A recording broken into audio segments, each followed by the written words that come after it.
Timnas Indonesia U17 kini kembali meraih kemenangan di laga uji cobanya di Bulgaria menjelang tampil di Piala Dunia U17 2025 di Qatar. Proses pemain keturunan kini resmi di-stop oleh PSSI menjelang tampil di putaran keempat di Arab Saudi. Ramai soal sosok Gerald Van Burg yang langsung meminta satu syarat jika ditunjuk menjadi pelatih SEA Games 2025 ini yang akan digelar di Thailand. Nama Ilkan Begot kini kembali muncul ramai dibahas di tengah skuad Garuda bersiap tampil di putaran keempat kualifikasi Piala Dunia 2026 di Arab Saudi. Simak informasi selengkapnya sebagai berikut.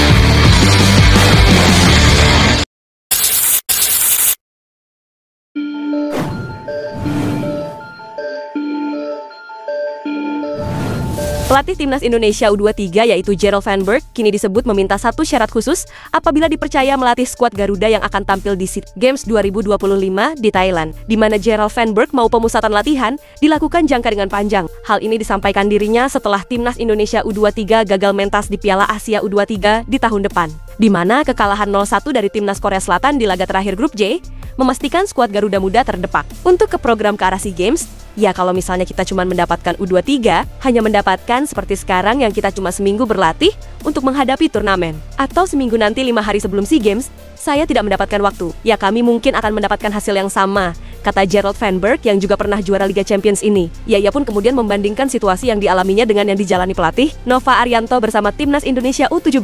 Menurutnya, Nova mendapatkan dukungan TC jangka panjang menuju Piala Dunia U17 di Qatar. Jadi ini sesuatu hal yang memang tidak bisa kalau misal dibandingkan dengan U17 yang mendapatkan 1 tahun untuk berlatih bersama dan kemudian mereka bisa lolos ya. Mereka tentu saja sudah 60% lebih bagus daripada kita, karena mereka memiliki waktu untuk bermain bersama, ujar Gerard Vandenberg. Ya sebelumnya Gerald Van Burg pun juga sudah menjelaskan alasan dirinya yang gagal untuk mengikuti pencapaian pelatih sebelumnya yaitu Coach Shin Tae-yong di saat menukangi Timnas Indonesia U23, di mana pelatih asal Korea Selatan itu mampu membawa skuad Garuda mencatatkan sejarah sebagai semifinalis Piala Asia U23 di Qatar, bahkan nyaris lolos ke Olimpiade Paris di bawah asuhan Coach Shin Tae-yong. Mereka juga berlatih lumayan panjang dibandingkan kami, kata Gerald Van Burg. Ya Gerald Van Burg pun mengklaim bahwa dirinya hanya punya waktu tidak sampai seminggu untuk menyiapkan timnya. Sementara Coach Shin, kata dia, punya jangka waktu persiapan lebih banyak bahkan berbulan-bulan. Jadi itu perbedaan yang berbeda.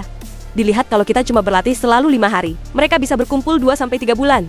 Ucap pelatih asal Belanda itu menambahkan. Ya dari sisi komposisi pemain pun Gerald Van Burg mengklaim bahwa ada banyak perbedaan yang mencolok. Menurutnya, di era Coach Shin Tae, yang ada sejumlah pemain yang menjadi tulang punggung di timnas senior yang turut disertakan di Piala Asia U23. Hal itu sebut saja seperti Marcelino Ferdinand, Rizky Ridho, Iver Jenner, Justin Hubner, hingga Nathan Chu Aon dan Rafael Struijk.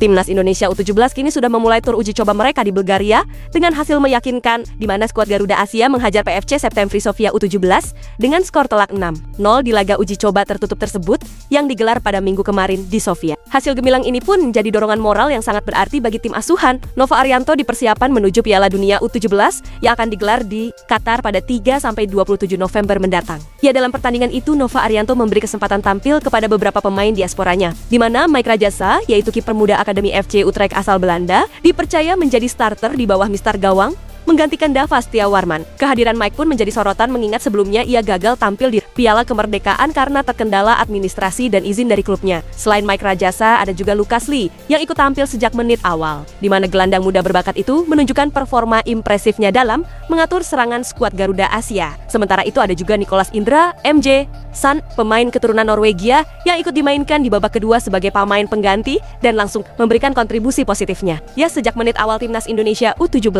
memang memang tampil dominan, di mana pressing tinggi dan permainan cepat membuat Septem Sofia kesulitan untuk mengembangkan permainan. Gol demi gol pun kemudian tercipta melalui kombinasi serangan sayap dan penyelesaian akhir yang efektif. Skor 3-0 pun kemudian sudah tercipta di babak pertama yang mencerminkan efektivitas lini serang skuad Garuda Muda Asia. Di babak kedua, rotasi pemain pun langsung dilakukan tanpa mengurangi intensitas permainan, di mana 3 gol tambahan lahir menutup laga dengan kemenangan telak 6-0 untuk keunggulan skuad Garuda Asia. Dalam hal ini, Nova Arianto pun mengaku puas dengan hasil laga uji coba tersebut, di mana ia menilai bahwa kemenangan besar bukan sekedar soal skor tetapi juga bukti perkembangan positif tim selama pemusatan latihan di Bulgaria yang berlangsung pada 1 hingga 14 September ini. Pertandingan ini memberi gambaran awal tentang kesiapan tim. Saya senang karena pemain menunjukkan disiplin dan mentalitas yang baik, ujar Nova Arianto. Ya, bagi para pemain, diaspora laga ini menjadi kesempatan penting untuk membuktikan kualitas mereka di skuad Garuda Asia, di mana Nova sebelumnya menekankan bahwa pemanggilan 5 pemain diaspora, termasuk Mike Rajasa, merupakan bagian dari strategi untuk memperkuat kedalaman skuad menjelang turnamen besar ini. Dengan kemenangan ini, Timnas Indonesia U17 pun mengirim sinyal serius menjelang Piala Dunia U17, di mana para pemain tampak lebih percaya diri dan atmosfer tim pun semakin solid. Piala Dunia U17 akan menjadi panggung besar.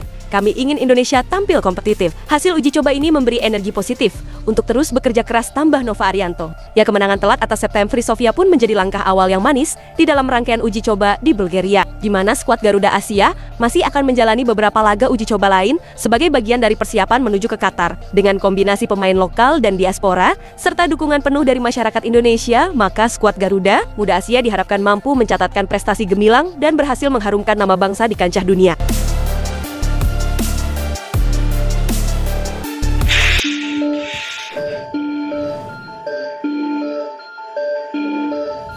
Ketua Umum PSSI Erick Thohir kini secara tegas menyatakan bahwa proses naturalisasi pemain untuk Timnas Indonesia telah berakhir. Keputusan itu diambil setelah 2 pemain keturunan, yaitu Moro Zilstra dan Miliano Jonathans resmi melengkapi skuad Garuda yang akan bertarung di putaran keempat. Ya, Moro Zilstra dan Miliano Jonathans diproses karena memiliki garis keturunan dari kakek nenek mereka, di mana keduanya menambah deretan pemain diaspora yang kini mengisi berbagai posisi di Timnas Indonesia mulai dari lini belakang hingga di lini depan. Di antara nama-nama baru lainnya yang menjalani debut adalah Adrian Wibowo, di mana ia merupakan anak dari WNI asal Surabaya yang tinggal di Amerika Serikat. Dalam hal ini, Erick Thohir merasa puas dengan komposisi skuad saat ini. Menurutnya, Timnas Indonesia sudah memiliki paket komplit dengan kehadiran pemain diaspora dari berbagai liga top dunia. Saya rasa untuk penambahan pemain sudah tidak ada lagi, kata Erick Thohir. Yaya menyebutkan bahwa beberapa nama pemain diaspora yang kini memperkuat skuad Garuda seperti Martin Paes dan Adrian Wibowo dari Amerika Serikat, Jay Itzes dan Emil Audero dari Liga Italia, serta sejumlah pemain keturunan dari Belanda, Spanyol, dan pemain lokal yang berkompetisi di Liga Super.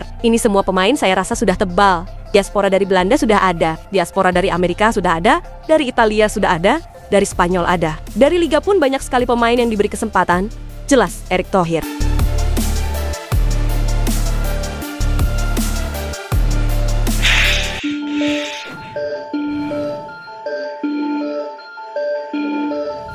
Sosok Ilkan Bagot kini terus kembali ramai diperbincangkan di tanah air setelah sekian lama ia absen dari skuad Garuda. Ya, Ilkan Bagot kembali menarik perhatian publik sepak bola tanah air. Hal itu setelah ia mendadak muncul meninggalkan komentar singkat berupa emoji tepuk tangan dan love di unggahan akun Instagram Mark Klok. Kemunculan Ilkan Bagot itu di sosial media pun menarik reaksi hangat dari para supporter. Hal itu terutama karena bek jangkung berusia 21 tahun tersebut sudah lama tidak masuk ke dalam daftar panggilan skuad Garuda. Bahkan, setelah kursi pelatih beralih dari Coach Shin Taeyong ke Patrick Kluivert, namanya pun tetap belum terlihat dalam daftar nama pemain tim Merah Putih. Ya, isu ketidakhadirannya pun memang bukan hal baru, di mana saat masih di bawah Coach Shin Taeyong, Ilkan pernah diterpa rumor enggan memenuhi panggilan skuad Garuda karena lebih memilih fokus ke urusan pribadi dan klubnya. Walaupun rumor itu tidak pernah dikonfirmasi langsung, namun absennya Ilkan Bagot terus memicu diskusi publik. Kini komentar kecil di akun Mark Klok pun seolah menjadi sinyal bahwa ikatan dengan rekan-rekannya di timnas Indonesia tetap ada hal itu, meskipun ia sedang jauh dari skuad Garuda. Kini publik pun menantikan Ilkan bisa bermain kembali bersama timnas Indonesia. Namun hal itu nampaknya masih belum mendapatkan titik terang, di mana Patrick Kluivert